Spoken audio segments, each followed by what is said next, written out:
I think it's a good storyline and it would be good for a short film. I've got like 2 suggestions. You know at the beginning you were talking about like the bear. If you have like one half of its face like all disfigured and one half not, you can start from one side and it starts to pan around. And then you can show all of it, and at the end it can pan around the rest of it. So since hearing this feedback, we've decided that it's a really good idea to actually have half the face of the bear disfigured, or we have like say a stitching in it, so we can do one shot that goes around that we only play half of at the beginning, and then we play the whole shot at the end of the short film, and then you see the actual other half of its face, so you think the audience is shocked by it and they realise. Use kind of similar music to what's used in Tufty, kind of the innocent childhood stuff at the start, with maybe that really over exaggerated sounds of like soaring. I think in that short film that we saw part of, the music box music is a bit cliche, and if you're going to use creepy music, use something a bit more original rather than just a music box to make it stand out. I think like having the music box music is actually really helpful because it means that you don't require any explaining. Because because everybody associates music box music with a horror film.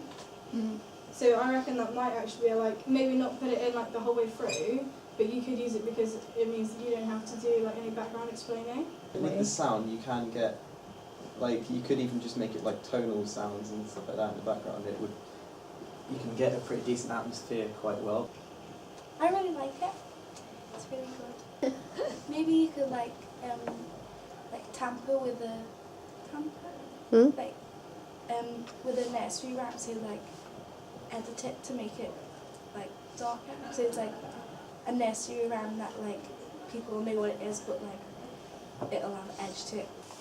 Another point since our feedback is we realised the importance of sound and like sound effects, as we don't have any dialogue in our short film, so we thought we'd get some sound effects of some sort of like horror, like someone suggested like a saw noise, like just something to show the terror of the bear.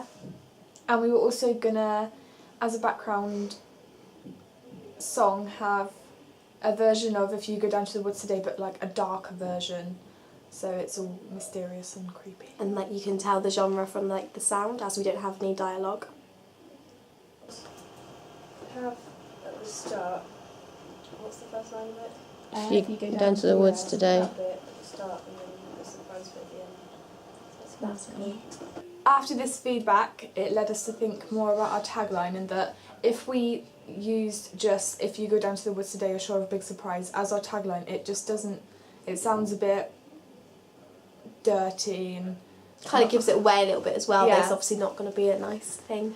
So we were planning on just using If You Go Down to the Woods Today, and then at the end of the short film say you'll be sure of a big surprise, so it doesn't And give it sort of away links all at in with once. like the panning of the teddy and like the two Yeah. different sides, and like starting it off, because we're starting the film as well like of a girl in like a really nice pretty house. It sort of starts off happy and then like it's the twist at the end about what it is all about. I think that's actually a really good idea, but I think the main thing that you struggle with is the camera work, because it would need to be like really spot on if you want to get the full effect.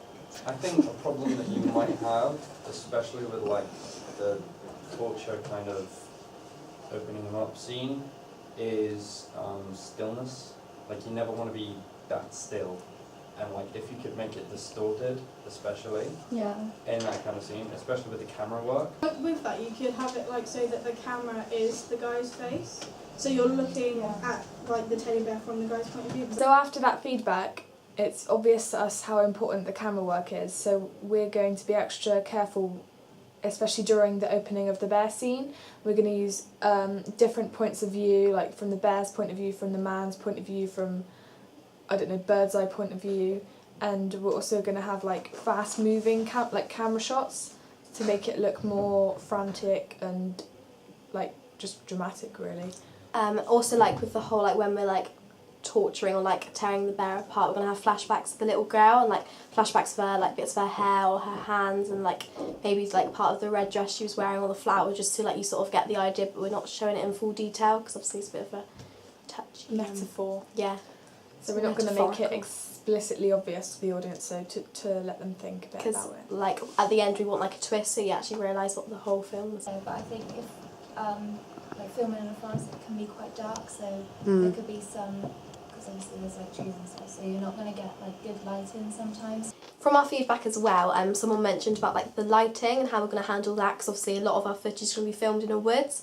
So obviously we're going to have to choose like quite a bright day, because we're going to heavily use colour correction as well, which is what someone else talked about, because we're going to like start the film quite bright, like because we're obviously starting it quite happy, so we're going to have our colours go from like bright to bleak, and we're going to heavily use colour correction to do that. But obviously when it comes to filming in the woods, we need to be careful because if it's quite like a gloomy day, obviously the colours might not work towards the film.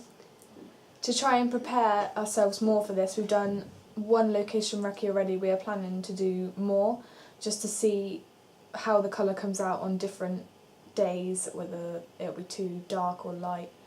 I think the more subtle you make the teddy bear like ripping open, the better it will be.